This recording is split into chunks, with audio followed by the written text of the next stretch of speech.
Tá todo mundo por aí falando que a inflação no Brasil tá baixa e tudo mais, aí você vai no supermercado, tá lá um azeite, tá caro pra caramba. Aí você vai comprar um tomate, uma cebola, o negócio tá caro pra caramba. Ô Gui, por que falam que a inflação tá baixa e quando eu vou no supermercado tá tudo caro? É isso que a gente vai falar nesse vídeo.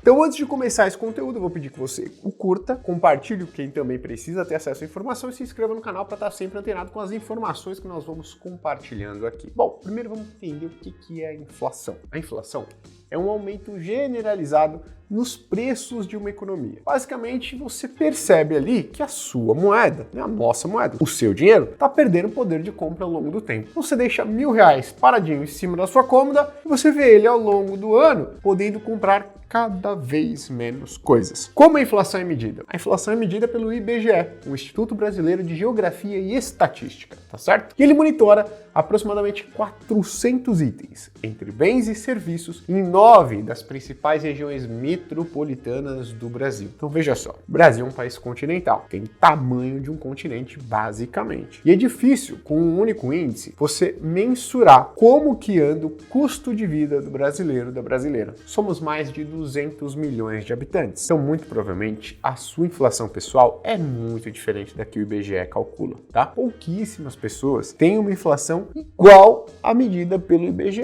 tá? Isso é importante você entender, né? Somos um país de proporção continental. Algumas regiões têm uma inflação bem acima da medida pelo IBGE, enquanto outras, acredite ou não, têm uma inflação abaixo, tá? Pô, Gui, e agora? Por que eu estou observando aí, nos últimos meses, as pessoas falando de uma inflação mais controlada? E quando eu vou no supermercado, eu não tenho essa percepção. Eu percebo que o preço das coisas ainda está alto. Porque inflação não é o nível de preços, tá certo? Não é se, poxa, o azeite tá caro ou tá barato. A inflação é o movimento dos preços. Então, quando a gente fala que a inflação está alta, significa que, não que os preços estão altos, mas significa que a velocidade com que os preços estão subindo está alta. Quando a gente fala que a inflação está baixa, não significa que os preços estão caindo. Significa que os preços estão subindo a uma velocidade menor. Então, é como se você tivesse um carro na estrada, o nome desse carro é inflação. Quando a gente fala que a inflação está alta, significa que o carro está numa rua a 100 km por hora. Ele está avançando, certo? Ele está ali, ó, indo uma distância para frente. Quando a gente fala que a inflação está baixa, esse carro está 30, 40 km por hora. Porém, ele está dando ré? Ele está parado? Não, ele ainda está avançando a uma velocidade menor. A inflação é a mesma coisa, só que no lugar do carro você tem os preços. Quando a inflação está baixa, o carro, que são os preços, ainda estão avançando, ou seja, ainda estão subindo, porém em velocidade menor do que a anterior. Por isso você precisa tomar esse cuidado. Inflação baixa não significa queda dos preços, mas significa que os preços estão subindo a uma velocidade menor. Por isso que muitas pessoas se confundem e acabam, desqualificando o principal índice de inflação no Brasil, que é o IPCA, tá? Primeiro, porque a sua inflação pessoal muito provavelmente é diferente da do IPCA. E as pessoas que reclamam, são as pessoas que, obviamente, estão observando a sua inflação pessoal vir acima da medida pelo IBGE, Ninguém que tem uma inflação pessoal menor do que a do IBGE chega nas redes sociais e fala que absurdo, a minha inflação pessoal é menor do que essa daí e, ninguém tá falando nada. Não, Normalmente as pessoas que se incomodam quando elas vêm lá, IPCA 4% ao ano. Aí você olha e fala, caraca, mas a minha inflação pessoal foi muito mais alta do que isso. Por quê? Porque provavelmente você tem 2, 3 filhos na escola, paga escola particular, viaja com frequência, tem 2, 3 carros. E aí você,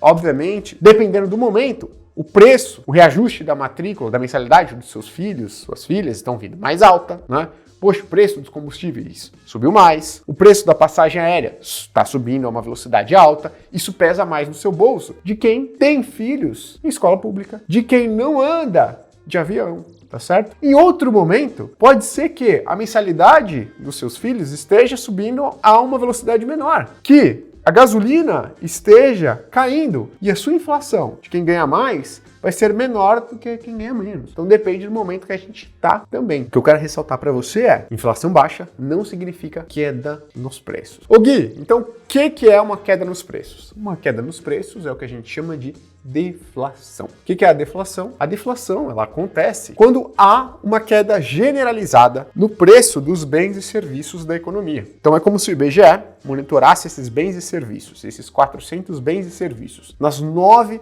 principais regiões metropolitanas do país, e ele observasse, na média, uma queda de preço. Significa que a nossa moeda estaria observando um aumento do poder de compra ao longo do tempo. Você fala, pô, isso é uma maravilha, cara. Isso deve ser muito bom. Um país que passa por essas condições deve ser, assim, um país muito feliz. Isso não é bom para a economia, Gui? Não necessariamente, tá? Eu vou te explicar o porquê. Lembrando, quando a gente fala de deflação, não estou falando que isso não é bom, estou falando que não é bom se isso permanece por um período relevante de tempo, tá? O que eu estou querendo dizer aqui? Que isso é uma sinalização de que talvez as coisas não estão indo bem na economia, tá? Por quê? Quando você tem uma deflação de maneira consistente, você tem uma economia muito fraca, muito fraca. O que está acontecendo? As empresas não estão conseguindo vender, as pessoas não estão conseguindo prestar o seu serviço. E cada vez mais pessoas e empresas começam a reduzir os preços praticados. Conforme elas vão reduzindo os preços praticados, o preço dos bens e serviços na economia vão se reduzindo. Pô, Gui, mas isso é bom demais, né? A pessoa ali que tem o dinheiro parado, ela começa a ter mais poder de compra, certo? Certo, só que em um ambiente de deflação persistente, o que as pessoas e os agentes da economia, eles começam a pensar, olha só, eu tenho R$1.000 para gastar, porém se eu não gastar ele agora, eu gastar ele daqui a 6 meses, eu vou ter um poder de compra ainda maior. Olha só que interessante. Então se eu não fizer nada com esse dinheiro, se eu não gastar, se eu não comprar nada agora, daqui a 6 meses, eu vou conseguir comprar mais coisas. Eu vou conseguir consumir mais coisas. Então eu não vou gastar. Legal.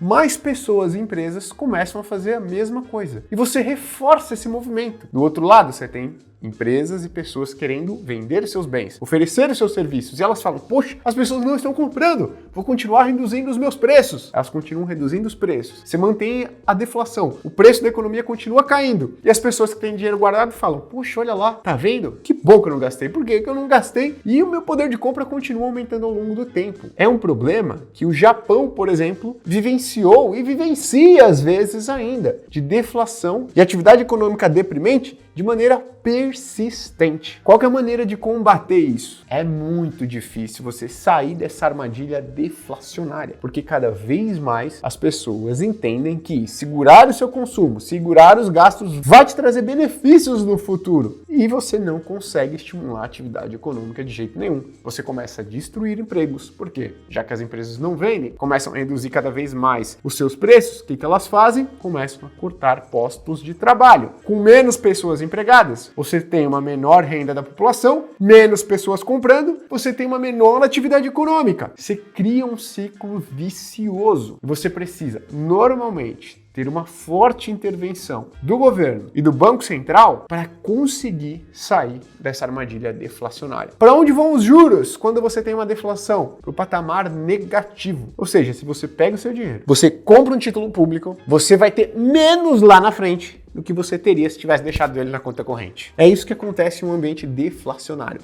É uma distorção relevante da economia. Por isso que a meta de inflação dos bancos centrais ao redor do mundo não é zero, não é uma deflação. Por quê? Porque é uma deflação de modo persistente, ela vai prejudicar a atividade econômica, ela vai prejudicar a qualidade de vida das pessoas. Por isso que a meta de inflação do Banco Central americano é de 2%, assim como do Banco Central Europeu, do Banco Central da Inglaterra, porque 2% é um nível de inflação razoável, tá certo? Que não prejudica o crescimento da economia, a atividade econômica a médio e longo prazo, e você não está flertando com uma deflação, que pode entrar num ciclo vicioso e prejudicar bastante a qualidade de vida das pessoas. O John, ele acabou de me perguntar, ele levantou a mão e falou, Gui, mas deixa eu fazer uma pergunta. Não é saudável para um país passar por um período de deflação? Ou seja, você observar ali os preços de fato caindo, você trazer de volta uma qualidade de vida para as pessoas? Não necessariamente. Por quê? Porque você pode ter esse ajuste dos dois lados, né? Você observou a inflação, ou seja, teve um aumento dos bens e serviços. De que maneira? Qual que é a melhor maneira de você obter um ajuste? Se a renda da população sobe na mesma proporção. Se a inflação foi de 10%, ou seja, aumentou o custo de vida das pessoas em 10%, Pum! Só que a renda, no segundo momento, também sobe em 10%, você não teve ninguém ficando, na média, mais pobre. O salário das pessoas era R$1.000, o salário das pessoas era, na média, R$2.000, aumentou o custo de vida em 10%, agora o salário médio das pessoas é de R$2.200. Não teve perda do poder de compra. Um outro modo de você passar por esse ajuste é você ter uma deflação e o preço dos bens e serviços voltar para o patamar anterior. Isso acontece dificilmente, porque você só tem uma deflação persistente em períodos muito ruins para a atividade econômica de um país. A gente teve aqui, 2020, a pandemia.